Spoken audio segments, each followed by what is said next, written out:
All right, let's dig into Oil-Dri's latest fourth quarter earnings. Now, on the surface, this was another absolutely stellar, record-breaking quarter. But, the real story here isn't just about the numbers themselves. It's about how the market reacted and, more importantly, why it reacted the way it did. I mean, look at this. While management was on the call sounding pretty cautious, the market heard something completely different. It sent the stock soaring over 8% on some really heavy volume. So the big question is, why?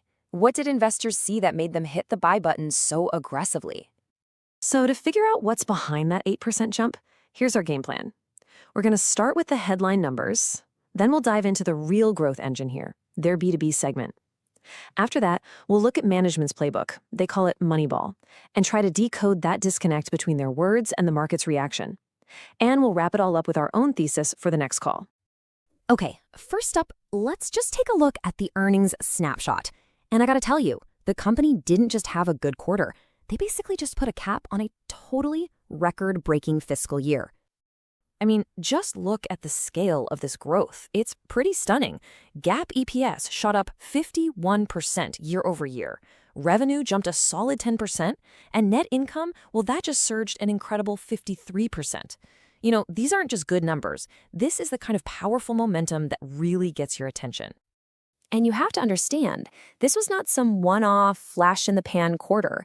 This was actually their 17th straight quarter of year-over-year sales growth. Let that sink in for a second. That's more than 4 years of just consistent, solid execution. And that kind of track record is exactly what the market loves to see. So you see all this growth, and the natural question is, where is it all coming from? Well, the answer, my friends, lies in their business-to-business segment. It's quickly becoming the true powerhouse of this company. Now, if you look at the revenue pie, their traditional retail and wholesale business is still the bigger slice, no doubt about it. But the B2B segment, that's where the explosive growth story is really happening.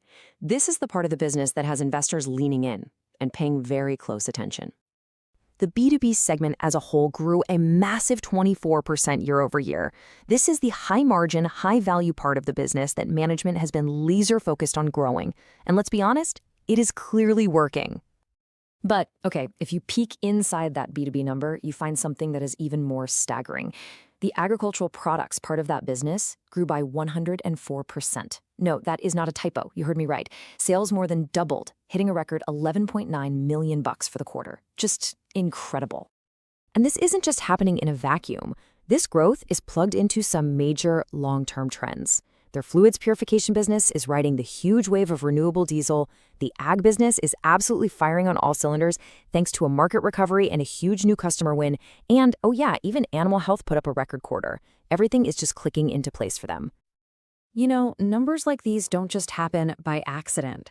So how is management pulling this off? Well, it really all comes down to their super disciplined playbook. Management actually calls it Moneyball, which is a pretty clever play on Moneyball for a mining company. It's basically a promise to use data and analytics to drive every single strategic decision, from big capital projects to M&A. They want to make sure every dollar they spend is going to generate a solid return. And the results of that Moneyball discipline? Well, how about a massive $80 million in operating cash flow for the full year? That's up 33% from last year. And, this isn't just some number on a spreadsheet. As the CEO loves to say, cash is a fact. And they have a crystal clear plan for all that cash. Priority number 1 is always investing it right back into the business for long-term growth. After that, they pay down debt, making the balance sheet even stronger. And finally, they return cash to shareholders through a really predictable and growing dividend. It's simple, it's smart. So this brings us to the central puzzle of the whole earnings call. With all of this incredible positive momentum, why on earth did management sound so cautious about the near future? And maybe even weirder, why did the market just completely ignore them? Here it is, straight from the CEO's mouth. He's telling everyone, point blank, that the first half of the new fiscal year is going to face some really tough comparisons. Now, this is typically the kind of language that sends a stock heading south, but not this time. So what gives? Well, it all comes down to the investor calculus. It's like a scale. On one side, the bears can point to those tough comps and maybe some near-term pressure on margins.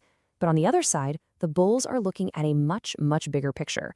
That explosive, high-margin B2B growth, the massive cash generation, and a balance sheet that's basically a fortress. The market weighed both sides and decided, you know what? That long-term bull case is way more compelling. So, that explains the past. But what about the future? That's what we all care about, right? In our final section here, we're going to give you our take on Oil-Dri as we head into the next earnings season. After digging through all the numbers, reading the transcript, and watching the market's reaction, what's the actionable idea here? Where do we stand? We're initiating our coverage with an outperform rating. It's pretty simple, really. The company is executing at an incredibly high level, and we think the market is absolutely right to be rewarding them for it. And our reasoning is straightforward. That B2B segment gives them a clear, multi-year path for growth that's tied to really durable trends like renewable energy. Their Moneyball strategy makes sure they won't chase bad growth, which protects their margins and their returns. And that fortress balance sheet, it gives them the resilience to weather any storm and the flexibility to jump on opportunities. To us, that cautious guidance feels more like smart, prudent management than any real signal of weakness. This is not financial advice.